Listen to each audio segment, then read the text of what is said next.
The endless hypocrisy of Pokimane. As long as I remember myself using the internet, I remember Pokimane being in some sort of drama. I mean, it's insane. Fortunately, we live in such She has more longevity than LeBron when it comes to being hated, but nonetheless longevity. a self-centered capitalistic society, and it sucks because it trains us to prioritize work and money above all else, even friendships, even being there for other people. And then again, it creates this That's true. culture where people are like, oh, I don't want to bother them. They're That is probably true. busy. This is Pokimane, one of the biggest streamers in the world. If you somehow don't know her, she's a Twitch and YouTube powerhouse who's been around for almost as long as live streaming itself, with an estimated net worth north of $6 million. Oh, a lot more than $6 million. A lot more. She probably makes that in a month, not in a month, in a year.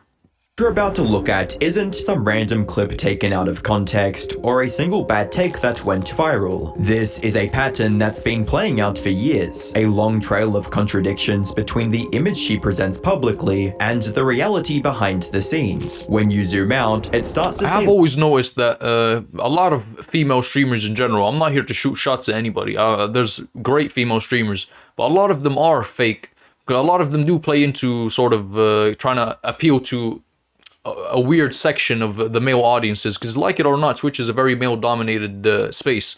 Most of the people on Twitch, the majority are males, so you do have females that sort of use other ways to be entertaining that aren't being funny. For example, Sinna, she's a great streamer, she's funny, I can see why people watch her, but some streamers I'm like, okay, you're obviously here for purposes other than entertainment. Let's just put it that way. less about one streamer and more about something much bigger. How massive influencer wealth quietly reshapes behavior, incentives, and authenticity, even for creators who built their brand on being relatable. Hi, I'm the Internet Anarchist. I create weekly YouTube documentaries, and today we'll be covering the endless hypocrisies of Pokimane. To understand why people bought into Pokimane so hard, you have to rewind to the beginning. Long before brand deals, I mean, she was one of the first female streamers to like actually take it seriously.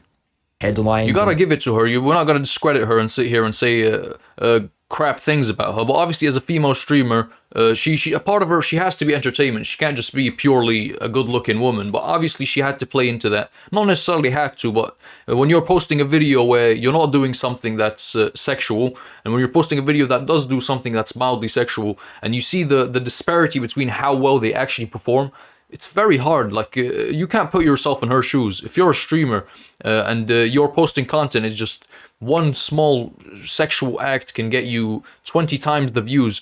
I mean, who are you to say that you wouldn't do the same thing? leaked earnings spreadsheets, she built herself as the definition of approachable, the down-to-earth gamer girl, someone who felt normal in a space that, at the time, really wasn't. Early Twitch was a very different ecosystem. The platform was dominated by hardcore gaming communities, StarCraft streams, esports grinders, and personalities that leaned heavily. Yeah, Twitch back in the day was very heavily gaming. It was just gaming. You had people like Ninja, Tfue. The biggest names back then weren't necessarily entertainment.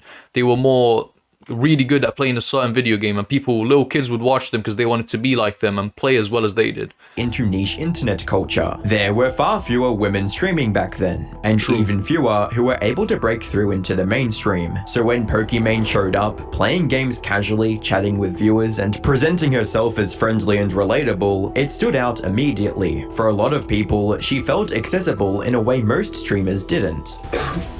Oh, are you okay? I'm sick right now. God bless. God bless. But we also have to recognize that a lot of people might sit here and call me or other people that comment on this sexist, but you gotta realize, as he's just mentioned right now, the thing that made her stand out was that she was a female streamer in a time where there wasn't many female streamers. So obviously the people who were watching her for the fact that she is a female, or part of it was the fact that she is a female. So you must understand the sort of audience she's garnered. I mean, when you talk about an audience who's watching you because of your sex, what do you think is gonna get more of a reaction out of them? Sexual acts, her being more provocative or doing like physically provocative things, like writing their names on the board while her ass is out. Like that's the ninja clip. Hopefully he adds that here. I will leave a dislike if he doesn't put that clip on. That shit was hilarious. Obviously I'm kidding. Wow, thank you.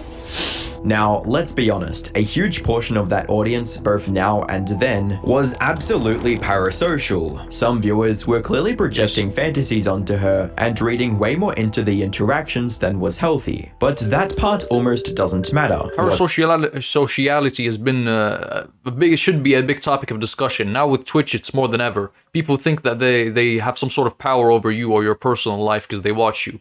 And that's just disturbing to me. Penguin Zero covers that really well. He's talked about it multiple times that he's completely against that parasocial garbage. What mattered was the image being presented. You're watching someone, watch them and purely as entertainments. Look at the people you watch as clowns, not as people you want to be invested in their life or it shouldn't matter to you. I'm completely against any sort of parasocial activities. The persona was someone humble, grateful, and grounded. Someone who just happened to be blowing up online. Pokimane leaned into that image consistently. Over time, she also adopted progressive politics and anti-corporate messaging that resonated strongly with her younger audience. She talked about fairness, ethics, and responsibility in the influencer space. And to be fair, this wasn't an act that suddenly appeared later. Even early on, she framed herself— I mean, hold up. Did you guys see that? Was that just me? Wasn't an act that suddenly appeared later. Service, I'm guessing that's Wrecker. So as you can tell, the audience she was building wasn't particularly a very nice one, a very polite one. Even early on, she framed herself as socially conscious and values-driven. In that sense, her views haven't really shifted. What changed was her position. One of the biggest trust-building elements from that era was how she reacted to money. Old streams show her visibly shocked when someone donated a large amount. She would double-check, ask if they were serious, and sometimes even tell people that they didn't need to do that. What the fuck?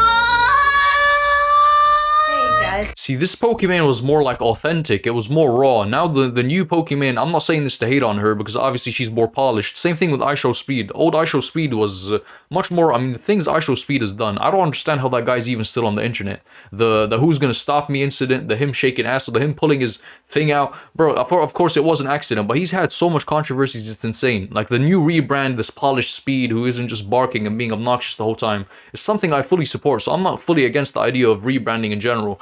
But the Pokimane rebrand is going from a raw, authentic person to a more polished, sort of fake. Like those girls that act like everything's cute and oh my god, and how could you say that, or how could you, just being this almost AI, this robot, like them K-pop girls. It's just I would never, I'm not saying that because of her race. I'm just saying K-pop girls is in because K-pop people are known to have clauses that sort of prohibit them from acting almost human. So it's just insane to me.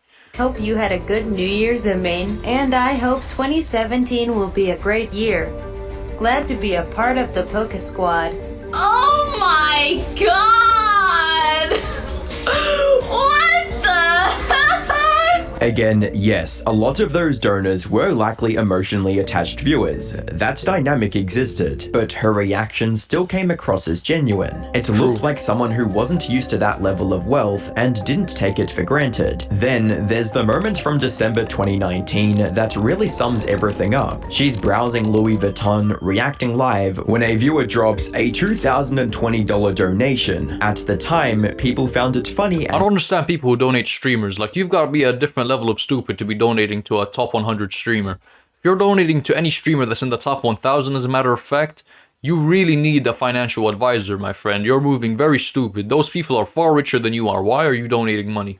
Endearing. The optics were perfect. A streamer shocked by a big donation while casually looking at luxury items. It felt ironic in a harmless way. Oh, this is so cool that it moves. Their website is really good, I won't lie. Because it's almost 2020.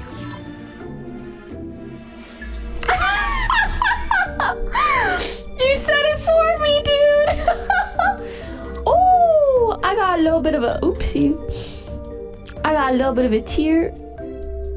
Jeez Louise, what? That's a lot of money. Are you sure you want to give that much money? Looking back, it hits differently. By that point, To be honest with you, I would be laughing at you as well, because this is very stupid activity. Why are you donating to Pokimane $2,000? Trust me, you need that money a lot more than she does. her financial reality was already far removed from the image. She Yeah, had 2,000 to her is nothing. I don't expect her to start crying like she's in a Mr. Beast video.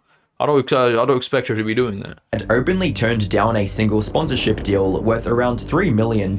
Yeah, so when you see that and you're telling me that her net worth is 6 million, make that make sense. Which quietly told everyone that money was no longer something she had to chase. Later on, the Twitch leak confirmed that she made around $1.5 million from Twitch alone between 2019 and 2021. That Wow, that's a lot less than I thought. I wonder if she's making more now. number didn't include donations, sponsorships, YouTube revenue, or business ventures, just platform payouts. By any reasonable standard, she was already deep into the top tier of internet wealth, and yet the persona barely shifted. The same wide-eyed reactions, the same framing herself as an average creator navigating success in real time, the same down-to-earth presentation that originally earned trust years earlier. That growing Did you expect her to be the same person she was when she was completely broke? Now what means more to her is less money, is less about having an easier time making content by being more raw and authentic. It's more about having a polished image. It's more about having people, her legacy almost online. distance between perception and reality is the key point. Even back then, the money was flowing fast, while the image stayed frozen in a much earlier version of her career. And that gap is where every controversy that comes later really lives. In May of 2021, a tweet from Pokimane's alt account slipped through the cracks and ended up saying a lot more than it probably meant to. The tweet read, "Capitalism rewards psychotic behavior." This was coming from Pokimane, someone whose entire rise is a case study in consumer capitalism working perfectly. She didn't That is true. stumble into wealth by accident. Her career was built on subscriptions, donations, sponsorships, ad revenue, brand Yeah, she's a perfect example of that. I doubt she would deny it though. partnerships, and platform algorithms designed to maximize profit. The same system she criticized is the reason she became a multi-millionaire in the first place, which made the tweet feel deeply disconnected from reality. That disconnect became even harder to ignore after interviews. I don't understand why she would tweet that out, but I don't see anything wrong with it. I mean, what she's saying is true. She's not saying that it doesn't apply to her. I don't understand. Where she openly admitted, or at least jokingly alluded to, spending up to $100,000 a year on Starbucks and Uber Eats alone. I'm kind of crazy to you, but for me, like, there really isn't a massive difference between like even like 200K and 300K. Because at the end of the month, like you have enough to splurge on yourself when you want to. You have enough to pay. For Starbucks, yeah. Dude, I'm That's so sorry. $100,000 a year in itself. That detail stuck with people because it highlighted just how far removed her lifestyle was from the This average. is a sort of hate towards Pokimane that I don't understand. Because if you genuinely think that what she's saying is not okay, I seriously question how you act in real life. Are you this perfectly polished human being as well? I don't understand what she's not said anything wrong. She said, yes, we live in a capitalist society that rewards lunacy, which it absolutely does. I mean, look at Clav. He's famous. Why? Because he's punching his face in. I'm not saying I hate Clav, by the way. I'm just saying, obviously, he's famous because he's controversial. Togi, famous because he's blasting steroids. And they play into that. Because obviously, yes, capitalism rewards being extreme. So what she's saying isn't wrong. She's not said that she's not a product of it. And yes, we live in a capitalist society and she's doing capitalistic things. She wants to spend her money. What's the problem with that? Are you against capitalism? Viewer she was supposedly speaking alongside. Criticizing capitalism hits differently when you are benefiting from its conveniences at an I don't think she was criticizing it. And even if she was, you're still living in a capitalistic society. extreme level.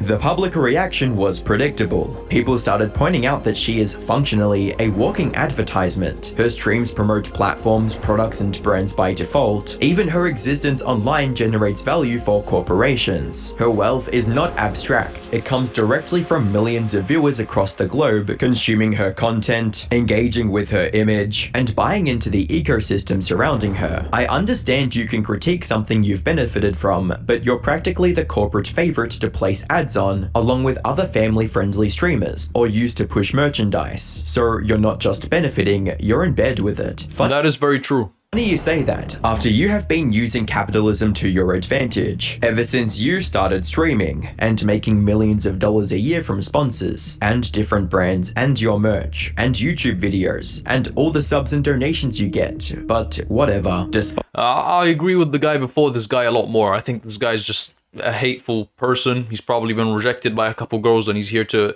express his hatred towards females directed at Pokimane. I don't understand where he's coming from. The guy beforehand was a lot more understandable. He said that yes, obviously she's not doing very well in the capitalistic society we live in, and if the tweet she posted was meant to be criticizing capitalism, she doesn't mean that she can't benefit from capitalism, because it is the world we live in. It's the reality. The reality can be different, and she might be arguing for a better reality. But as long as we live in a capitalistic society, she should be able to spend whatever money she wants to spend. Despite this, Pokimane would try refuting the claims that she spent $100K a year on Uber Eats and Starbucks. Replying to a now deleted tweet from Scares, she said, "I definitely don't spend anywhere near $100K a year on Starbucks, nor do I earn $80K per stream, nor do I own a mansion or any property. News is really slow, but there's a lot of clickbait headlines, and I really don't appreciate you spreading misinformation like." That's really surprising. She has die-hard fans. Like, she's monetizing wrongly. I think you could definitely monetize better than making actually having a net worth of 6 million. Someone with Pokimane stature. I mean, I know OnlyFans goes with barely as many following or people that like them are making a bunch more. I'm not saying that she is an OnlyFans girls, but like it's like this. At the time though, the situation was easy to brush off. Another tweet, another discourse cycle. She clarified, people argued, and the internet moved on. No lasting damage and no serious consequence. But looking back, this moment quietly laid the groundwork for everything that followed. It established a familiar rhythm. Say But something I just realized what I just said might be interpreted as she should start an OnlyFans. that signals progressive awareness, get praised by fans who already agree, get called out by critics who point out the hypocrisy, let the conversation burn itself out, and repeat. Whether intentional or not, this pattern keeps attention on her without requiring content to fundamentally change. And that's where things get interesting. If you actually watch her streams, there isn't much spectacle. A lot of it is just casual chatting, reacting to videos, eating food, or filling time with her audience. The core appeal isn't innovation. I think the core appeal is actually, let's see what he production says. value. It's the persona, the friendly, relatable gamer girl that viewers feel connected to. I sort of agree with that. I think the reason she gets so much views is guys want to spend time with a girl, even if she's virtual. That's just the truth. Guys, parasocial people want to spend time with a female that's attractive and feel like they have some sort of relationship with her. It's very sad. I think the average person in her Twitch stream, if they were a real person, they would be 600 pounds, not very well groomed, have nothing going on. Like, it's sad, but it's true.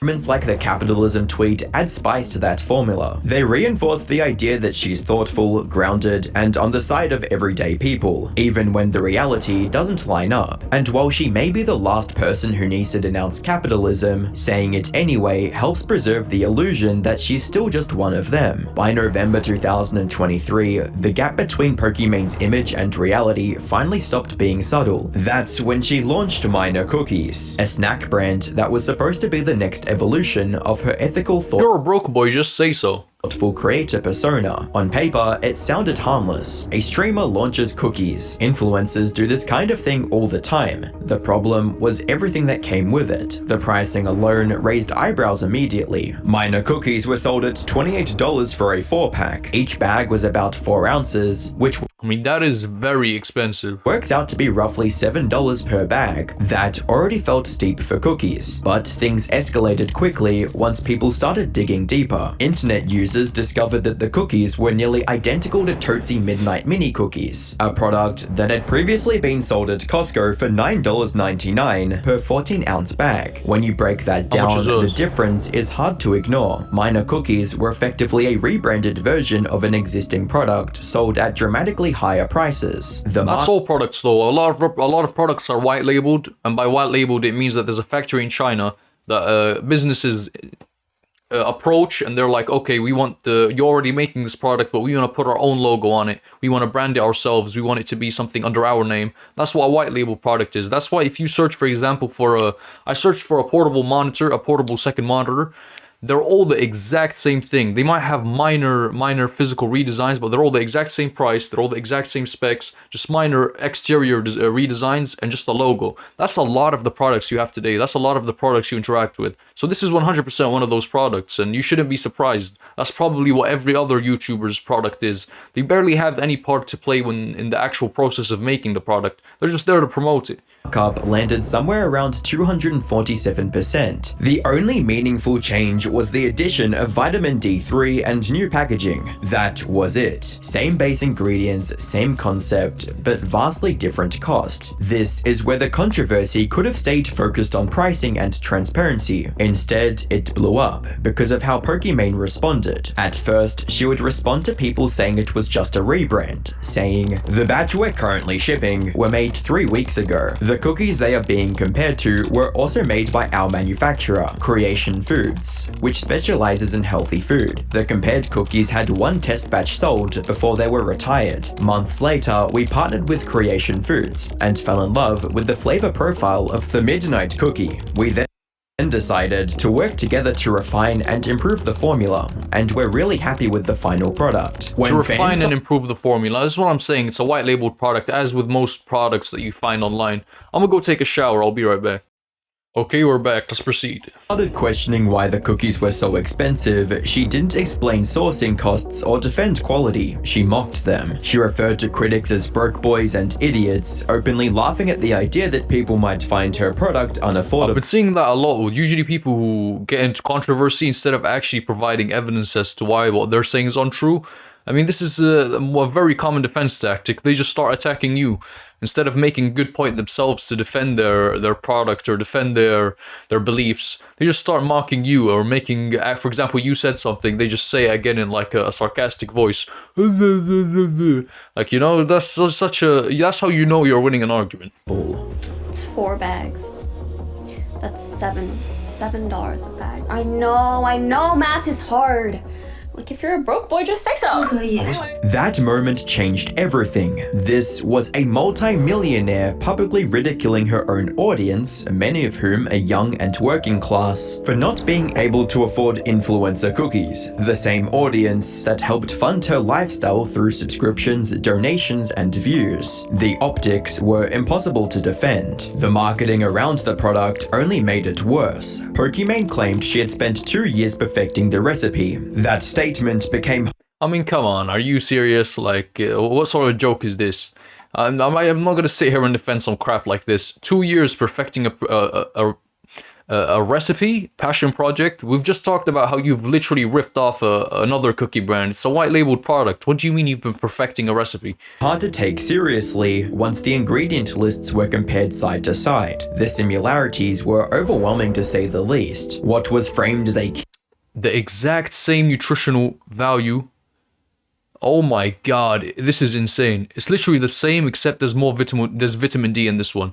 Literally the same, 1-on-1, 3, 5, 7, 16. Passion project. I mean, this is almost pathetic. Looked far more like a licensing deal with a fresh coat of influencer branding. Then there was shipping. Customers had to spend at least $56 just to qualify for free shipping. That meant buying multiple packs of cookies at already inflated prices just to avoid additional fees. For many fans, the entire experience felt engineered to... Usually a lot of products are expensive because they're including shipping. So, for example, they'd say $8, but it's for worldwide shipping. That's why maybe the shipping place is closer to you, so you're actually missing out. Free shipping isn't always a good thing. For example, if a product is 10 pounds, but they're gonna price it at 20 because if someone from Thailand wants to order it, it's gonna be 20. So they're just gonna universally raise the price. But for it to still have to be like specific conditions for it to be free shipping at the price it is, that's insane. Extract as much money as possible while pretending to be creator friendly and community focused. After the backlash grew too loud to ignore, Pokimane issued an apology. On the surface, it checked the usual boxes. She said she worded things poorly. Did she pull out a ukulele and start crying? Because if not, I'm not accepting it. She expressed regret, and she acknowledged that she could have handled it better. While what I said was 100% intended to be a joke, I see why it came off as insensitive, and I apologize for that. I also understand the current price of the cookies may be expensive for some, and promise we'll continue to consider pricing to keep mine as affordable as possible. I also want to clarify that this was said towards one rude chatter. I did not at all intend for it to be a general statement or towards my community. The sincerity of that apology didn't last very long. Not long after, during a Black Friday sale, she joked on stream about how the sale was not for broke boys. The same language, the same dismissive tone. Any illusion that the apology represented real reflection disappeared instantly. I mean, what would you expect her to sit there, sulk, and start crying? Like, okay, she apologized, she's gonna make a joke about it. I think she gets more criticized than many other male streamers, and I think part of that is because of sexism. I mean, she's gonna get a lot more attention because she is a female attractive streamer. So any controversy, including her having this face instead of some guy's face, is gonna get a lot more attention. So people almost like farm for it. They're trying to nitpick and find something to get angry at her for. I don't agree with them about that point specifically. I think, yes, approach it with lightheartedness. It wasn't that serious. She didn't kill anybody, guys. It became clear that the apology was about damage control, not accountability. That's every single apology. That's every single YouTuber apology. Cookies going good. I don't know if you guys They're saw, sorry but they we're got doing caught. a promotion today. It is not a broke boys Black Friday sale. Okay. It is, if you buy a pack of 8 or 12, you get a free hat. It's a really cute hat. I have one.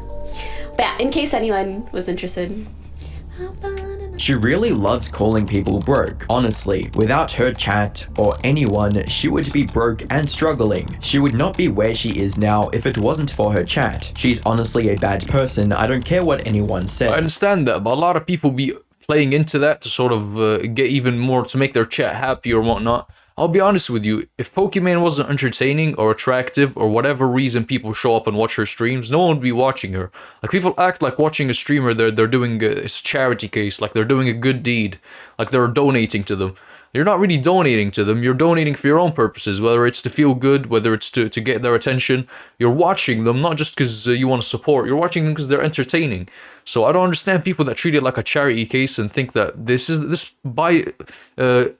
into that parasocial stuff where they think they have control over you because they watch you, or they think they're doing you a good deed. No, you're watching them because they're entertaining. You don't have any power over her life.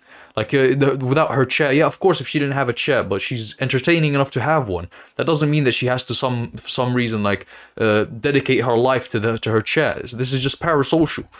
There's one last detail that really ties this whole thing together, and it's where Minor Cookies is today, which is nowhere. Trying to go to the website leads to a 404 error, and apparently it's been permanently shut down. No announcement, no explanation, no follow-up stream, no tweet thanking supporters or addressing what went wrong. At some point after the backlash, Minor Cookies just stopped existing. The website went down, social media went silent. The product vanished as if it was never supposed to be there in the first place. But this divide I between mean, what are those? They look like turds, bro.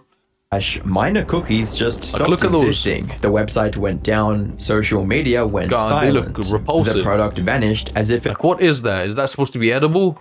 Looks was like never dog supposed food. to be there in the first place. But this divide between creators and their audience isn't just a streaming problem, it's a business problem. The bigger you get, the harder it is to keep everything running smoothly. And that's where today's sponsor comes. And more as your business grows. It automates the repetitive stuff like follow-up out Odoo today. For a brand that was supposedly 2 years in the making, the silence is incredibly loud. This wasn't framed as an experiment or a limited run. I don't understand the point of her claiming that it was 2 years in the making. I mean, you're not really getting any more sales, you're just proving to everyone that you're a liar.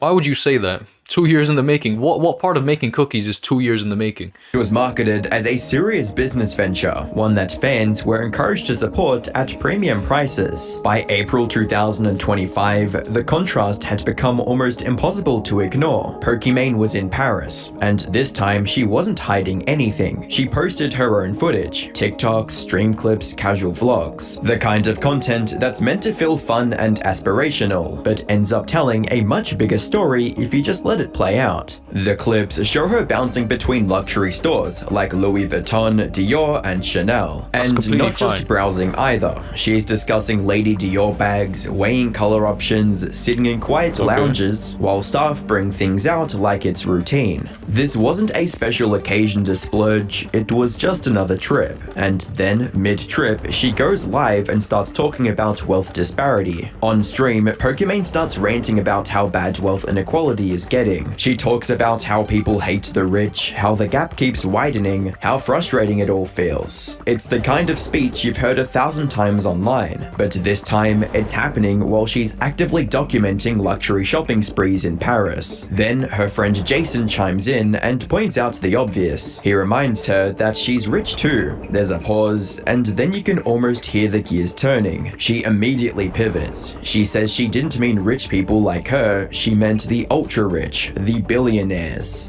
Men and women, we love each other. And we hate the rich. Anyway. Too much. Aren't you the rich? No! Like the ultra rich, the ultra giga rich, the You have to unnecessarily rich. clarify. They're gonna clip that and it's gonna make you look bad.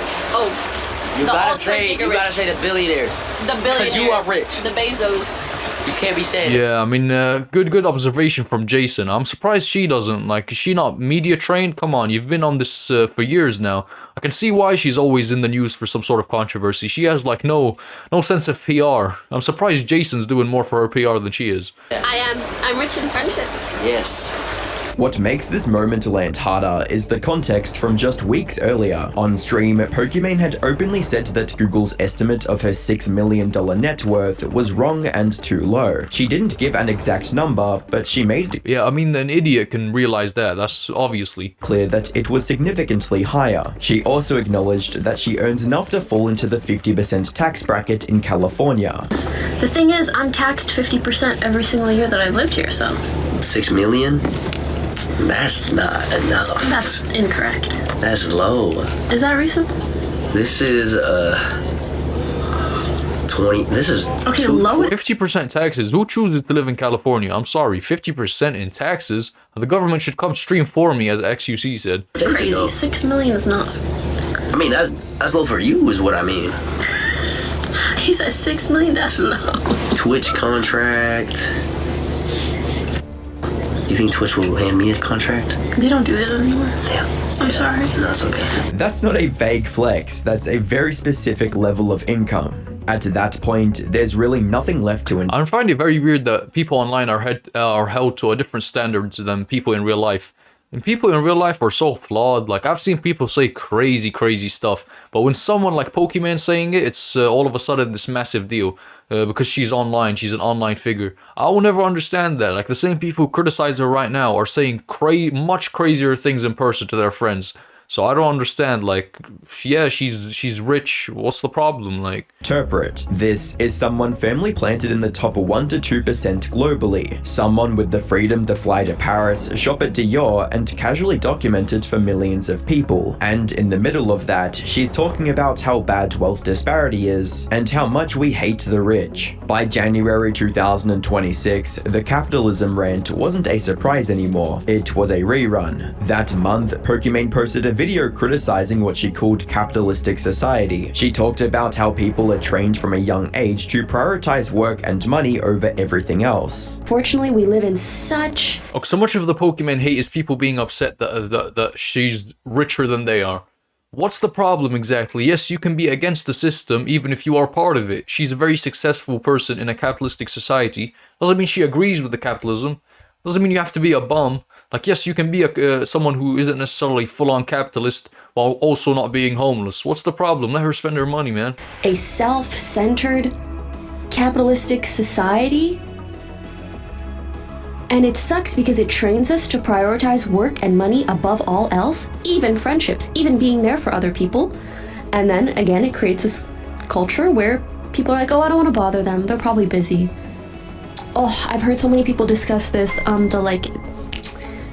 in order to have a village, you need to be a villager. I think that's really true. Like, if you want people to be there for you when you need it, you gotta be there for them when they need it.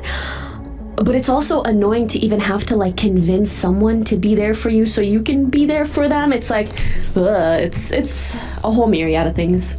On its own, that message is familiar and honestly pretty mainstream online. What made it explode was everything surrounding it. Visually, the clip was almost parody level. Sitting front and center on her microphone was a designer Labubu toy. Around her were luxury items clearly A visible designer Labubu. Do those even exist? What are we talking about, designer Labubus? Who's buying that? on camera. The background looked like a high-end home, the Answer my kind own of space question. most people will never step foot in, let alone own own. The aesthetic screamed wealth while the message tried to distance itself from it. The internet did what it always does and started connecting the dots. People act like you can't criticize something you're a part of. Like, I've already talked about this so much times, but began compiling lists: the mansion, the designer clothes, the Paris shopping sprees, the $28 cookies, the 5-figure shopping trips, the Starbucks and Uber Eats spending, the sponsorships, the brand deals, the constant monetization laid on top of a speech about how money shouldn't matter so much. This time, it stuck. Unlike earlier moments, people weren't reacting to a single tweet or an offhand comment. They were reacting to a pattern they already watched play out for years. The January 2026 clip brought it all together in one place. The words and the visuals were in direct conflict, and there was no easy way to spin it. What really changed the tone was the response. In the past, criticism like this could be dismissed as bad faith or jealousy. This time, I think it still is. Even neutral viewers could see it. You didn't need to hate her to notice the disconnect. You just had to look at the frame.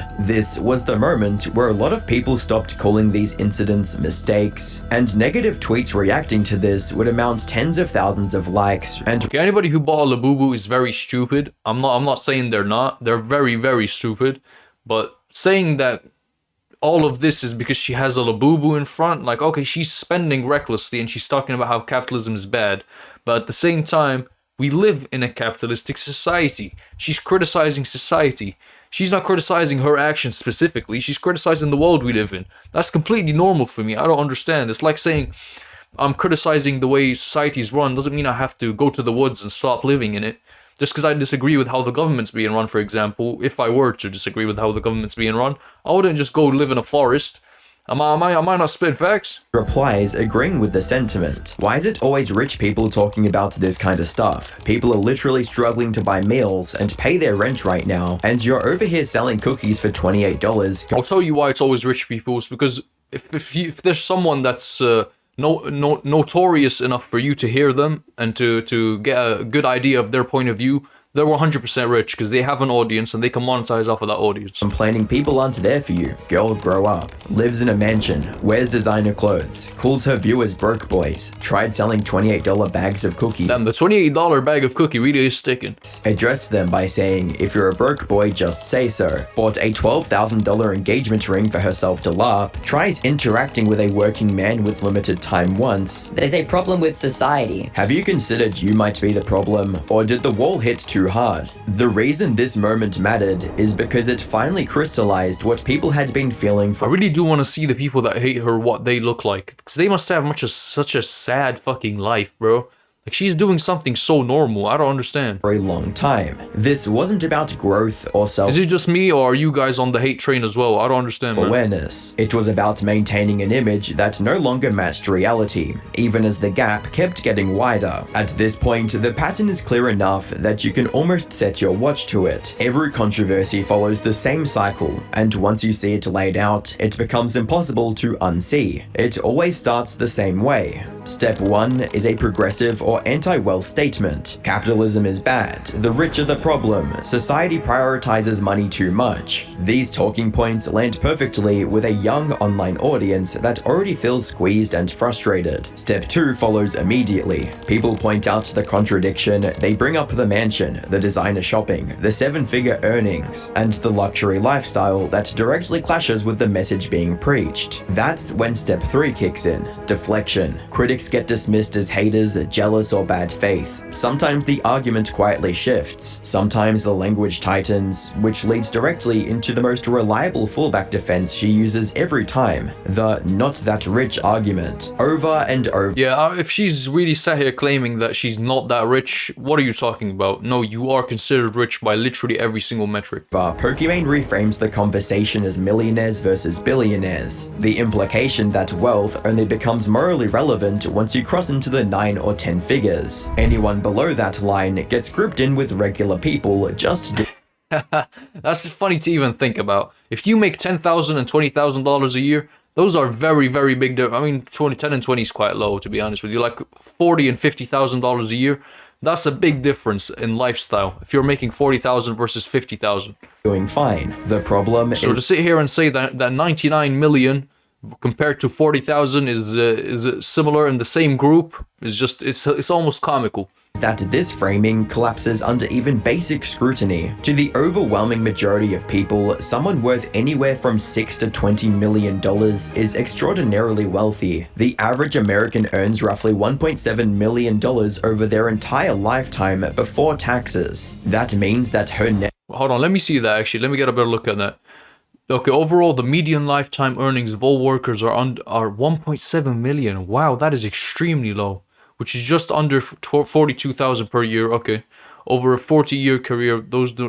Okay, wow, translates slightly more than. Wow, that's below minimum wage? No, is it minimum wage? Like, I mean, it depends on where you live for sure. Obtaining a high school diploma adds 33% more. Okay, the average annual earnings of people with a high school diploma are 32,600, which is 15.67 per hour. Taxes. That means... Okay, the economic penalty for not finishing the high school steep, almost 9,000 a year. That her net worth represents 3 to 12 full lifetimes of work for a normal person. There is no meaningful way to describe that as anything other than rich. After the deflection works and attention fades away, step 4 happens quietly. She goes right back to the luxury lifestyle, designer hauls, expensive trips, brand deals, and monetized content. Nothing materially changes. And then, inevitably, step 5 arrives. The cycle repeats. Another statement, more backlash, and another reset. Other creators noticed this too, and their reactions only highlighted how divided the space is. XQC questioned the idea that being wealthy automatically makes someone bad, pushing back on the moral framing entirely. And you somehow get richer, you're automatically bad? You know what, chat? I think this is like some brain rot. No disrespect, it's all good. I'm not mad at Poki or anything. Sneeko went in the opposite direction, calling her completely out of touch and disconnected from reality. This is such a capitalistic society. Oh, bro, this is like 100K right here. I agree with XQC a lot more on this subject. This is like 100 bands right here. This is such a materialistic... We need to eat the rich. We need to eat the rich. Meanwhile, Hassan defended her, which critics quickly pointed out meant one multi-millionaire was defending another. The optics did not help. I think it's because of the closeness that most streamers have to being normal people at a certain point in their lives, as opposed to like a guy who's been a multi-billionaire for the past decade or so.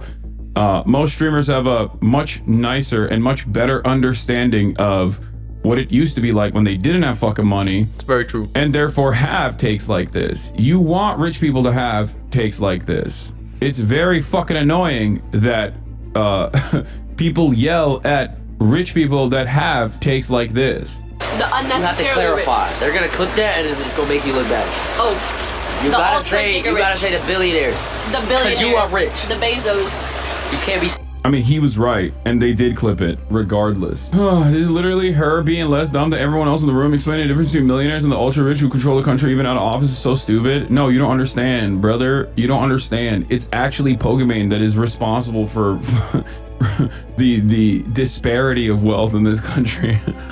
This is where the idea of luxury beliefs becomes important. These are progressive sounding positions that cost the speaker nothing. They signal virtue, they generate approval, they resonate emotionally with a young audience, but they never require sacrifice. There is no redistribution, no loss of comfort, no structural change. The politics live at the level of aesthetics, not material consequences. That disconnect creates something worse than simple hypocrisy. It creates parasocial betrayal. Streamers grow their audiences by selling authenticity. They sell the feeling of closeness, relatability, and shared value. Oh yeah, Queso is a great example of this. I mean, there's no one as almost like as raw and authentic as Queso is, truly, and that's how he's built his whole career. He's a great example for what the future could be for streaming, where there's less fake people trying to appease sponsors and more people that are actually real, that are authentic, and that's what the people almost want nowadays. Viewers are encouraged to feel like they are supporting a friend. When the mask slips, those viewers realize the relationship was always transactional. Their money funded a lifestyle they are now mocked for being unable to afford. This hits especially hard for her audience. Gen Z and young millennials are dealing with record housing costs, crushing student debt, and stagnant wages. Many of them supported her financially when they had far less. For that same group to be brushed off as broke boys by someone they helped elevate is a specific kind of insult. In the end, it mirrors the classic champagne socialist archetype: progressive rhetoric paired with elite living, sympathy without solidarity, and a growing distance from the very people the message claims to stand for. Before wrapping this up, it's worth being very clear that this is not a moral judgment about wealth itself. No one is saying Pokimane is evil for being rich, or that she should apologize for succeeding. She built a massive career, played the game well, and made a lot of money doing it. That part is undeniable, and it's not the issue.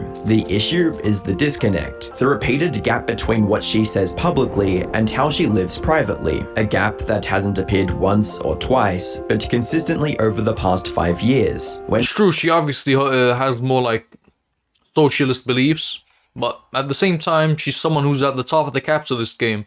Same way Hassan is. He's obviously a socialist, but he's at the top of the capitalist society. He's making millions, as she is. But I don't think that's something to sit here and frown upon or get angry at them for, or say that you can't be a socialist because you're rich. That just doesn't make sense. When something happens that contradicts the image, it gets brushed off, reframed, or forgotten, only for the cycle to start again. Zooming out, this isn't really just about her anymore. She's simply the most visible example of a much larger problem baked into influencer culture itself. The influencer economy rewards relatability above all else. The closer a creator feels to their audience, the more powerful their brand becomes. The problem is that success in that system almost guarantees eventual distance. You can't remain financially elite while staying socially grounded in the same way. At some point, the lifestyle changes faster than the persona does. Influencers are encouraged to keep selling authenticity long after it stops being true. The audience still gets the language of struggle, fairness, and shared frustration, while the reality behind— That's very true. A lot of people online, for example, don't like to share how much they earn, and obviously everyone has privacy and they should be able to decide whether they want everybody to know how much they're making. But a lot of people don't share that because they want to be more relatable. That's why I like what Charlie did. He shared all his analytics, how much he made and whatnot, because I don't understand why there's a stigma around it, why it's something so private. Him sharing it is actually something I applaud, because it eliminates this parasocial activity. It completely eliminates anybody that thinks that them donating money to him is helping him out. You know, so it just puts it into perspective. How much you make shouldn't be something you have to hide because you want to seem more relatable to your audience. To me, that just seems like fraud, almost like you're scamming them. The camera looks nothing like that experience anymore. Over time, that mismatch turns into resentment, confusion, and eventually backlash. That's why each new controversy hits harder than the last. People are not reacting to isolated comments, they're reacting to a pattern they've watched repeat itself for years. Each new anti-wealth rant lands a little flatter, because viewers already know what comes next. Nothing changes, the lifestyle continues, the messaging resets. At this point, Pokimane occupies a strange and uncomfortable role. She is the rich person criticizing the rich, the capitalist benefiting from the system while condemning it, the relatable streamer whose life has become completely out of reach for the people who built her platform. Until that cycle breaks in a meaningful way, every new statement about inequality, capitalism, or wealth will feel less like reflection and more like branding. And for an audience that once believed in the authenticity of it all, that hollowness is impossible to ignore. What a great video, man. W video. So happy her friend actually called her out on her bullshit. What friend is he talking about? Watch out, she might flag the video because it's criticizing her. Fuck, I need to watch out as well. If she flags this video, I'm going to be very, very upset. You know you're cooked when Sneak, of all people, has a good take. I just don't think that was a good take, to be honest with you. I agree a lot more with XQC. Yeah, pretty privilege definitely does exist. The halo effect definitely exists, and that's why you have BP being so popular these days, because this is something that's obviously exists and people like to act like it doesn't. 100% the way she looks has contributed a lot to where she is today. Anyway, if you like this video, subscribe. I post bangers like this literally every day, and yeah, see you.